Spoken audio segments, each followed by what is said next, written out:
My father called me a beggar in front of 100 people at the hotel I paid for. His voice echoed off the marble walls while my mother sipped her champagne like nothing happened. My sister smirked the way she always does when she thinks she's won. But what they didn't realize was that every bill, every flower, every glass in that ballroom was charged to my company. I didn't shout. I didn't cry. I just walked out, opened my laptop, and started pulling the strings. Within an hour, the music stopped, the lights dimmed, and their grand celebration collapsed. Before I tell you how it all unraveled, hit like and drop a comment. Have you ever been humiliated by your own family and decided to let karma do the cleanup? I used to think success would finally buy me peace. Turns out, it only bought me silence, the kind that fills every call that goes unanswered, every visit that ends with, "We're proud of you, Lucy, but you work too much." Growing up, I was the responsible one, the bill payer, the fixer. My sister Victoria was the pretty one, the one with the soft voice, the one who never lifted a finger but always got the praise. My parents used to joke that I was born 30 because even at 15, I was filing their taxes, calling insurance, managing overdue bills, while they planned another family vacation they couldn't afford. When I started Parker & Co., they called it a cute side business. 3 years later, when I paid off their mortgage, suddenly I was the financial backbone of the family. They said it like it was an honor, but it was a leash. Every emergency call, "we just need a little help," tightened it. My mother's favorite phrase was, "We're family, Lucy. Family helps family." I believed her until the day she used my card to pay for Victoria's engagement ring. I confronted her and she smiled that slow, pitying smile. "You make so much, sweetheart. Why count every dollar?" It's strange how betrayal doesn't start with shouting. It starts with tiny exceptions you make for people you love. One by one, they stack up until you wake up and realize you've built them a kingdom with your money and they've crowned you their servant. A few weeks before the banquet, Victoria called me, her voice syrup sweet. "Dad wants to do something special, a family celebration, just for us." She said it like an invitation to belong. I didn't know I was funding the show. When the first invoices came through my office, I assumed it was a mistake. My assistant asked if we'd started sponsoring private events now. The contract said Parker Family Gala. Vendor name my father. Payment source my business card on file. I should have canceled it then. I didn't. Some pathetic part of me wanted to see if maybe just this once they'd thank me. Instead, that night I got my answer. Not a thank you. Not even acknowledgement. Just one sentence. Get this beggar out, and the realization that I'd spent years financing my own humiliation. That was the night something inside me snapped. Not loud, not visible, but clean, final. When I got home that night, I didn't cry. I didn't scream. I just sat in the dark staring at the reflection of the city lights on my window, trying to understand how a family could spend your money and still call you a beggar. The silence felt heavier than anger. It was the sound of something ending. By morning, the noise started. First my mother, Lucy. "You know your father didn't mean it. He was just overwhelmed. Overwhelmed by what? The fact that I existed without owing him an explanation I didn't answer." Then came Victoria. "We can talk about this later, but right now the hotel's saying the payment didn't go through. Could you check that, check that?" Not "how are you?" Not "I'm sorry." Just fix it. That was when I logged into the business account. The numbers stared back, 6 figures in transactions tagged family event. I traced everyone, every signature, every clause, all under my LLC, my logo, my liability. The moment I saw my own name on the catering contract, I smiled. Not out of pride, out of clarity. I didn't rage, I revoked. Payments canceled, authorizations voided, flights reversed. By the time they realized what was happening, their family gala had turned into a logistical collapse. The hotel couldn't release rooms. The caterer pulled out. The DJ refused to show. And somewhere between those frantic calls, Jared showed up at my door. He was sweating through his dress shirt, face red. "Lucy, you have to fix this. They're panicking." I leaned against the doorway, arms folded. "I didn't break anything." He blinked. "You canceled everything." "No," I said quietly. "I just stopped paying for what wasn't mine." He looked at me like I was speaking another language. "They're your parents." "And I'm their bank," I replied. "Except this bank just closed its accounts." He threatened lawyers, lawsuits, public embarrassment. I just smiled. "Good. Then we'll need receipts." The truth hit him a second too late. He realized I had them all. Every transfer, every signature, every careless message asking for just a bit more. He backed away like he'd seen a ghost. When the door clicked shut, I finally exhaled. My hands trembled, not from fear, but from the rush of taking back control. I walked straight to my office, unlocked a drawer, and pulled out a folder labeled Contingency. Inside were copies of every financial favor I'd ever done for them, organized, notarized, dated. Proof that my generosity had been methodical. That night, I didn't sleep. I replayed my father's words in my head over and over until they lost their power. Get this beggar out. Beggar. The word that once burned now sounded ridiculous. Because beggars don't fund banquets. Beggars don't own the roof people celebrate under. Beggars don't hold the receipts. That was the moment I decided this wouldn't end with silence. It would end with documentation. The next morning, my phone wouldn't stop buzzing. Unknown numbers, family group threads, even voicemails from relatives I hadn't heard from in years. They all said the same thing: "Lucy, this has gone too far. Too far." Apparently revoking what was mine counted as an act of war. By noon, my inbox was a battlefield of emotions, pleading, blaming, and thinly veiled threats. One email from my mother stood out. "We didn't mean what we said. Your father's embarrassed. Just pay the venue and let's move on."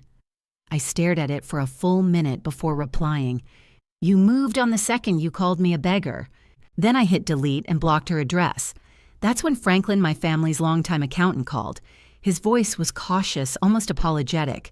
"Lucy, I was reviewing your parents' trust documents and something's off. The beach condo payments aren't coming from their account." I turned my chair toward the window. "Whose are they coming from?" There was a pause. "From an LLC tied to your name. Parker & Co." I almost laughed. They hadn't just humiliated me, they'd built their lifestyle with my corporate funds and filed it under inheritance. "Franklin," I said slowly, "do me a favor. Run a full audit. Every transaction since 2017. He hesitated. "Lucy, if I do that, it'll get ugly." "It's already ugly," I said. "Now let's make it legal." By the end of the day, I was in my lawyer Tiffany's office. Her space looked like her personality, minimal, sharp, cold. She listened quietly while I laid everything out: the canceled payments, the fraudulent condo, transfers, the years of misuse. When I finished, she leaned back in her chair. "We can do this two ways," she said. "Quietly or properly." "Properly," I replied without hesitation. She nodded once. "Then we'll file. Fraud, misrepresentation, unauthorized use of funds, property reassignment." I looked at the papers she drafted, the legal language neat and surgical. "They'll try to call my bluff," I said. Tiffany smiled faintly. They already did. Within 48 hours, the documents were served. The same family that once called me for money now received certified letters with my company's seal at the top. The same logo that had funded their vacations now marked their reckoning. That night, my mother's voicemail came through, her voice cracking. "You're destroying us over one mistake. People will talk, Lucy. The church, the neighbors, your father's reputation. That word had always meant more to them than truth. I let the message play until it ended, then pressed save, evidence. By morning, the condo title transfer was confirmed, legally, irrevocably mine. Their dream of a retirement escape, gone. I sat at my desk, the document still warm from the printer, and whispered to myself, this isn't revenge. It's reconciliation with reality. And for the first time in years, I felt free. The hearing date came faster than I expected. 3 weeks of silence, punctuated by gossip I wasn't supposed to hear. My cousin texted me screenshots from the family chat I'd been kicked out of years ago. "Lucy's just being dramatic," one message read. "She'll cave before court." Another said, "She won't risk Dad's reputation." She never does. They had no idea I'd stopped protecting reputations the moment mine was destroyed. The morning of the hearing, the sky was a pale gray, heavy with rain. I dressed like armor, navy suit, low bun, steel watch. In the mirror, I didn't see the daughter they dismissed. I saw a witness, a creditor, the living ledger of every dollar they'd taken. Tiffany met me outside the courthouse, folders in hand. "You ready?" I nodded. Been ready for years. Inside, the air was cold and sterile, the kind that hums with fluorescent lights and quiet tension. My parents sat across the aisle, my mother in pearls, face tight, my father clutching a hat like it was the last thing holding him upright. Victoria scrolled her phone, pretending not to care. The judge called my name first. "Ms. Parker, you filed for financial restitution and property reassignment." "Yes, Your Honor." Tiffany stood beside me, calm and lethal. "We'll be showing evidence of misuse of corporate funds, falsified inheritance claims, and trust account manipulation dating back 6 years. As she spoke, she clicked the remote, and the first slide lit up on the screen behind us. Charts, dates, transactions. "This," Tiffany said, "is the account history from Parker & Cosa, directly linked to the payments for the family gala, where Ms. Parker was publicly humiliated and expelled." The room went silent, except for the soft buzz of the projector. Line after line appeared: hotel deposits, catering invoices, luxury flights. Everyone signed under my name. My father shifted in his seat, face flushed. "We didn't know," he said suddenly. "She volunteered those payments." The judge's eyes narrowed. Volunteered or unaware, Tiffany didn't flinch. "Your Honor, we also have documentation showing that the Parkers claimed ownership of a beach property, purchased entirely under my client's company. They declared it as inheritance on their taxes." The next slide appeared: the condo deed, my logo, my digital signature. My mother's hand shot to her mouth. "Lucy, we can talk about this." Tiffany cut in, her voice smooth. "No, Mrs. Parker. We'll talk about this here on record." For the next 40 minutes, she laid everything bare. The bank transfers labeled urgent family repairs that turned out to be a kitchen remodel for Victoria. The college fund withdrawals spent on spa weekends. The wire labeled medical expenses that went straight into my father's vintage Mustang restoration. It wasn't just money, it was a timeline of entitlement. Finally, the judge turned to me. "Miss Parker, what outcome are you seeking today?" I stood. My heart wasn't pounding. It was steady, cold, certain. "I'm not seeking punishment," I said. "Just truth on paper. Let the record match reality." My father slammed his palm on the table. "This is ridiculous. You're destroying your family." I met his eyes. "No, Dad. I'm auditing it." He froze, the words hitting harder than I expected, maybe because they were true. The judge raised her hand for silence. "The evidence is substantial. The property will remain in Ms. Parker's name. The misused funds are to be reimbursed to the trust under court supervision. Any further claims against Ms. Parker's company are void." The gavel hit the block sharp and final. Across the aisle, my mother whispered something to my father, but he didn't respond. Victoria's eyes glistened not with guilt, but with humiliation. When court adjourned, Tiffany leaned over and whispered, "Elegant justice." I exhaled slowly. No headlines, no handcuffs, just balance. As I turned to leave, my father rose from his seat. For the first time, he didn't look like a patriarch. He looked like a man who'd spent his whole life pretending he was one. "You've made your point," he said quietly, "but you're about to ruin us. Are you proud of that?" I paused in the doorway, feeling the weight of every year I'd spent paying their bills, their debts, their silence. "No," I said. "I'm not proud. I'm tired. Tired of funding my own erasure." He opened his mouth to respond, but no words came, only a long, empty breath. Then he placed a folded check on the bench, blank signed. I slid it back. "This was never about your money," I said. "It was about mine." Outside, the rain had stopped. The courthouse steps glistened in the wet light. I took off my heels, walked barefoot for a few seconds just to feel something real beneath me. Tiffany joined me. "You did it," she said. I looked back at the courthouse doors. "No," I said softly. "I just stopped pretending." For the first time in my life, I wasn't the provider, the savior, the fixer. I was simply Lucy Parker, the woman who stopped paying for love that never existed. And that silence, the one that followed, wasn't empty anymore. It was earned. Weeks passed, and the silence that once felt cruel began to sound like peace. No more late-night calls, no more just this once texts, no guilt disguised as family love. My phone stayed still, and for the first time in years, I didn't dread picking it up. The court's decision rippled through every corner of their lives. My parents sold their country club memberships. Victoria deleted her Instagram for a while after someone commented, "Guess your sister owns that condo now." The gossip burned through their circle faster than they could spin the story.